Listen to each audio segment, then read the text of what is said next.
அனைவருக்கும் வணக்கம். இப்போ பார்த்தீங்கன்னா முக்கியமான செய்தி இருக்கு. என்னன்னு பார்த்தீங்கன்னா கர்நாடகா மாநிலத்திலிருந்து அந்த காவேரி நதி நீர் நம்மளுக்கு வருது.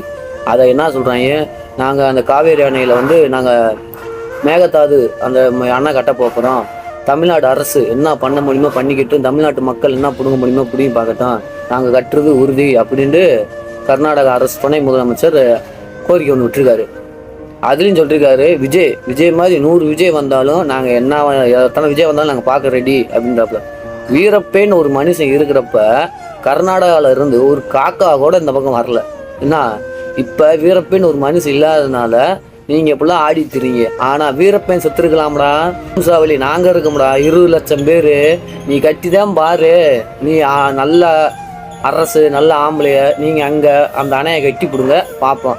ஏன்டா அங்கே அணையை கட்டாங்கன்னா நம்ம தமிழ்நாட்டுக்கு தண்ணி தரமாட்டாங்க, விவசாயம் எல்லாமே வந்து நம்ம தமிழ்நாடு ஃபுல்லாக தரிசித்தேன். இவங்களுக்கு நம்ம ஒரு ஆப் வைக்கணும். அண்ணன் சீமான் சொன்ன மாதிரி, நீ வேண்டாம் எங்களுக்கு அணையை கட்டி தண்ணி தராமல் இருந்துக்க, ஆனால் உனக்கு தண்ணி அதிகமாக வரப்போ எங்களுக்கு அணை தண்ணி தரக்கூடாது.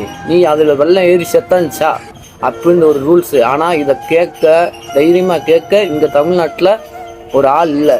ஏன்டா கர்நாடகாவில் அவங்க அப்பனுக்கு அப்பன் ஆள்றான். இங்கே அப்படி கிடையாது. எவ்வளோ வந்தவன் போகிறவன் எவ்வளோ கூத்தாடிக்கிட்டால அடிக்கிறான். அதனால தான் இந்த ஆண்டுக்கு இருக்கிறதுனால தான் இந்த தமிழ்நாடு தரிசில் கிடக்கு.